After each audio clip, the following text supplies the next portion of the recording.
Alright, what is up everybody? It's Joe from JLW Games coming at you with another cool video. Back in franchise mode in Planet Coaster 2, and I wish I would have had a little bit, I wish I would have remembered to record more than what I did. As you can see, there was stuff like this entrance here that didn't get recorded, and I apologize for that because like I said, I wasn't going, in episode 1, like I said, I'm not going to record every single bit of footage in this park. I'm gonna kind of what I get in there, you know. Sometimes I will, sometimes I won't. It just kind of depends, you know, at the time, you know. But I did get some more footage in here for you guys, so I figured it'd be enough for part 2, because we did start a little bit on the water park here in this episode. So that's when I was like, oh crap, I should probably record this because we're starting to get to our first bit of the water parks. Also, I love the pathing, how you can overlap them. By the way, that's always pretty cool. And then I decided to fill it in a little bit with like this little water fountain, which will have like the statue with the little floaty that I put on the rotating piece, because man, I love the animated rotating pieces. They're just amazing. I was going to try and use the curbs, but then I decided to just cut out a piece of the path to try and help guests from walking through the fountain, so hopefully they won't walk through it now. I deleted a little bit of the path on the side there and decided I'm going to do like some cool, again, like I said in episode 1, it's always nice to use these pieces here, which are the curbs with the planters on them. If you have a place you need to fill in, these again come in clutch, and they look fantastic in your parks, especially when you fill them up with foliage and grass and stuff like that. But this episode is going to be a little bit shorter than episode 1. It's going to in fact be under 10 minutes, but I hope to actually have longer episodes than this, but this is just the circumstances. This is how this one played out, because I recorded episode 1 and 2 in the same day. So everything you're seeing I did all in one day, which is pretty impressive. So I was impressed with myself how long I was able to play and work in this park as well. Pretty impressive. Again, I don't know if Fluffy will work much in this park or not, or if it's mostly going to be me. He's welcome to work in it if he wants to. I think he's excited to do a lot of the water park stuff.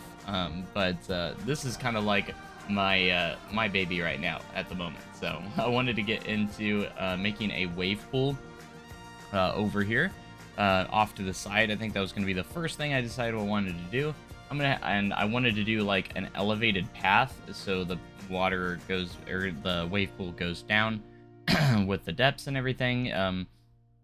Yeah, I'm still trying to get the hang of how to do the depths. It's still something that I'm still kind of struggling with, trying to figure out what to do with the depths and get smooth transitions, because that's the hardest thing for me right now, is getting like the smoother transitions for the depths of water.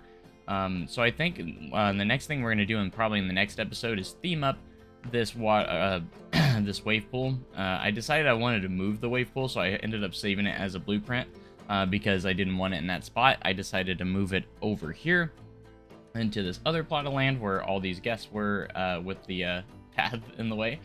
So I decided to move it over here.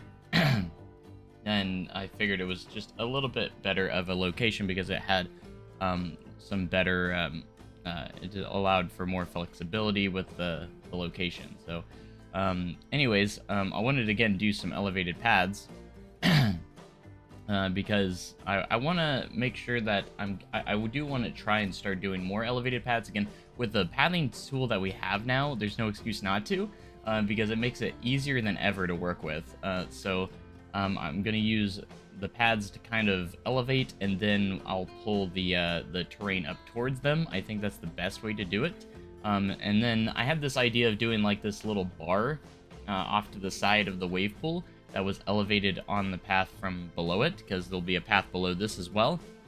And we'll create a little splash pad as well, which I think I did off screen after this build, so you guys will probably see that in the next episode, because again, I did do a few details in off screen earlier, so that's something you'll have to look out for. But yeah, I wanted to do like this little bamboo themed little bar area over here will have some seating areas. And this is my first time using kind of like a little counter that we have, because we have the empty counters now for the shops and everything. Those are really nice to have, because then you can kind of theme up the inside however you want, or do whatever you want with the inside. It really helps with flexibility. And then I also decided I need a power distributor, because we don't have power out over here. And then I also need to do like the water pumps as well, because obviously we are starting on the water parks as well, because we need that. So go ahead and get all this path connected up. It's so satisfying to just be able to fill in the gaps really easily. We don't really work too much on the wave pool too much, because I do want to make some changes to the wave pool. But we decided to do these lounge chairs because if you've ever been to a water park, usually the wave pool has a ton of lounge chairs and everything. It's usually where people leave their stuff sometimes. If they don't put it in a locker, this is usually where they're at. So yeah, that's about all we get done right there. And then I decided to do I wanted to do like this little, it's nice that we have these wall pieces that are non-gridded. So all of the wall pieces have these little non-gridded pieces that you can literally size up to whatever. You can move them on any, without being on a grid. It's amazing that I'm so happy that they added these, because it helps fill in some small gaps that you can't otherwise do with grid pieces. So those are always a fantastic addition, and it was really nice to see that in the game, them to add those. So a lot of quality of life updates with this game, and I'm super excited. But yeah, this little bar over here is going to be really cool.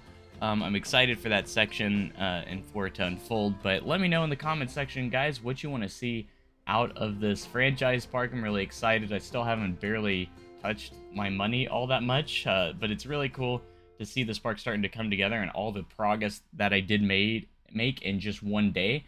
Again, everything you're seeing here was all in one day from episode 1 and 2. They're all recorded in the same day. But anyways, that's gonna about pretty much do it for this episode after I get this little backstage area done. So again, guys, make sure you comment, like, and subscribe for more amazing content like this.